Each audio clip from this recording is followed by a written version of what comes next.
Hi friends, இன்றைக்கி நம்ம வீடியோவில் நல்ல டேஸ்டியான சப்பாத்திக்கு, வெள்ளை சாதத்துக்கு, இட்லி, தோசைக்கெல்லாம் வச்சு சாப்பிட்ற மாதிரி ரொம்ப சிம்பிளான முட்டை கிரேவி எப்படி பண்ணலாங்கிறது பார்க்கலாம். இந்த மாதிரி முட்டை கிரேவி செஞ்சிங்கன்னா எல்லோரும் நல்லா விரும்பி சாப்பிடுவாங்க. வீடியோக்குள்ளே போகிறதுக்கு முன்னாடி நீங்கள் இந்த சேனலை இப்போ தான் ஃபஸ்ட் டைம் பார்க்குறீங்கன்னா சப்ஸ்கிரைப் பண்ணிட்டு பாருங்கள். ஃபஸ்ட்டு இந்த முட்டை கிரேவி செய்கிறதுக்கு முட்டையெல்லாம் நல்லா வேக வச்சு இந்த மாதிரி தோலெல்லாம் எடுத்துடலாம். நான் இன்றைக்கி 7 முட்டை எடுத்துருக்கிறேன். வேக வச்சு இந்த முட்டைக்கு நடுவில் இந்த மாதிரி 2ஆக கட் பண்ணிக்கலாம். எல்லா முட்டையும் இந்த மாதிரி நல்லா கட் பண்ணி எடுத்துக்கலாம்.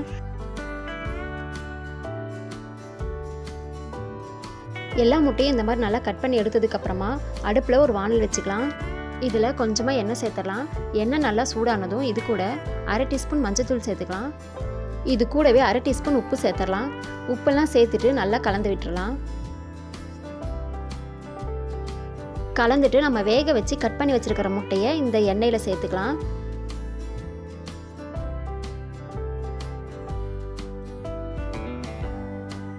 கட் பண்ண எல்லா முட்டையும் சேர்த்துட்டு 5 நிமிஷத்துக்கு நல்லா பொரிச்சு எடுத்துக்கலாம். பாருங்கள், ஒரு சைடு நல்லா பொரிஞ்சதுமே முட்டையை அப்படியே திருப்பி போட்டுடலாம்.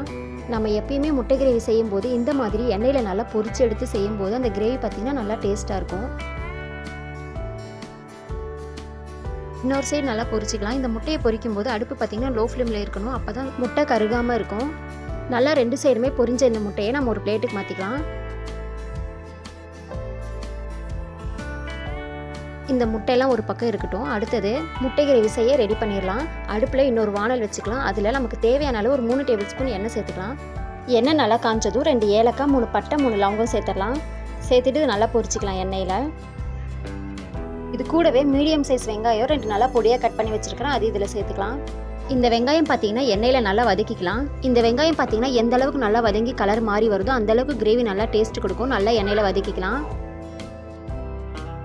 வெங்காயம் நல்லா வதக்கும் போதே 1/2 டீஸ்பூன் மிளகாய் தூள் சேர்த்துக்கலாம். நம்ம இந்த ஸ்டேஜில் மிளகாய் தூள் சேர்க்கும் போது கிரேவி நல்லா கலர் கொடுக்கும். சேர்த்துட்டு இது லைட்டாக வதக்கி விட்டுடலாம்.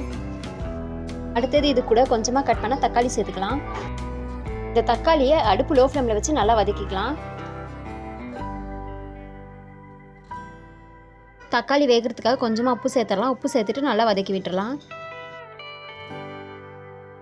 இந்த தக்காளி கூடவே நல்ல வாசனைக்காக கொஞ்சமாக புதினா இலை சேர்த்துக்கலாம். சேர்த்துட்டு கலந்துடலாம்.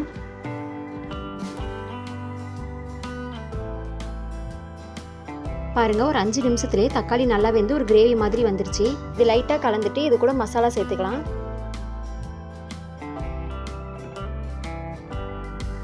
1/4 டீஸ்பூன் மஞ்சள் தூள் சேர்த்துடலாம். காரத்துக்கு ஏற்ப ஒரு 1/2 டீஸ்பூன் மட்டும் மிளகாய் தூள் சேர்த்துக்கலாம். நம்ம ஏற்கனவே மிளகாய் தூள் சேர்த்துருக்குறோம். 1 டீஸ்பூன் மட்டும் மல்லித்தூள் சேர்த்துடலாம். சேர்த்துட்டு இது லைட்டாக கலந்துடலாம். கலந்துட்டு ஒரு 1/2 டீஸ்பூன் மட்டும் கரம் மசாலா சேர்த்துக்கலாம். இது வந்து ஆப்ஷனல் தான். தேவைப்பட்டால் சேர்த்துக்கலாம், இல்லைனா வேண்டாம். சேர்த்துட்டு நல்லா கலந்து விட்டுடலாம். அடுத்தது இஞ்சி பூண்டு பேஸ்ட் 1 டீஸ்பூன் சேர்த்துக்கலாம். சேர்த்துட்டு இதையும் நல்லா கலந்துடலாம்.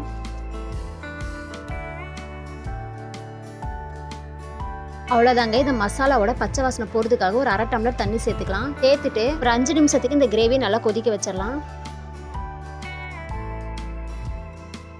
பாருங்கள், கிரேவிலாம் நல்லா கொதிச்சு எண்ணெயெல்லாம் நல்லா பிரிஞ்சு வருது. இந்த டைமில் நம்ம வேக வச்சு கட் பண்ணி பொரிச்சு எடுத்து வச்சுருக்கிற இந்த முட்டையை இந்த கிரேவியோட ஒவ்வொன்றா சேர்த்துக்கலாம்.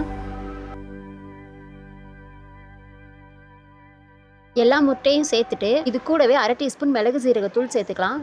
சேர்த்துட்டு கலந்து விடாமல் மூடி போட்டு ஒரு 3 நிமிஷத்துக்கு மட்டும் இந்த முட்டையை நல்லா வேக வச்சுக்கலாம். இப்போ பார்க்கலாம். பாருங்கள், இந்த முட்டையெல்லாம் இந்த கிரேவியில் நல்லா மிக்ஸ் ஆகி பார்க்குறதுக்கே ரொம்ப அழகாக இருக்குது. இதை லைட்டாக கலந்து விட்டுடலாம். நம்ம ரொம்ப கிளறி விட்டோம்னா இந்த முட்டையில் இருக்கிற மஞ்சள் கருவெல்லாம் பிரிஞ்சிடும். அதனால் நம்ம லைட்டாக கலந்து விட்டுடலாம். அவ்வளோதான், முட்டை கிரேவி ரெடி ஆயிடுச்சு. இது ஸ்டவ் ஆஃப் பண்ணி இறக்கிடலாம். நல்ல சூடான இந்த முட்டை கிரேவியை வெள்ளை சாதத்தோடு வச்சு சாப்பிடும்போது டேஸ்ட்டு சூப்பராக இருக்கும். காரம் கம்மியாக செஞ்சு கொடுக்கும்போது எல்லோரும் நல்லா விரும்பி சாப்பிடுவாங்க. இந்த வீடியோ உங்களுக்கு பிடிச்சிருந்துச்சுன்னா இந்த வீடியோக்கு ஒரு லைக் பண்ணுங்கள், கமெண்ட் பண்ணுங்கள், ஷேர் பண்ணுங்கள். அப்படியே மறக்காமல் வீடியோக்கு கீழே தெரிகிற ரெட் கலர் சிம்பிள் சப்ஸ்கிரைப் பட்டனை கிளிக் பண்ண மறந்துடாதீங்க.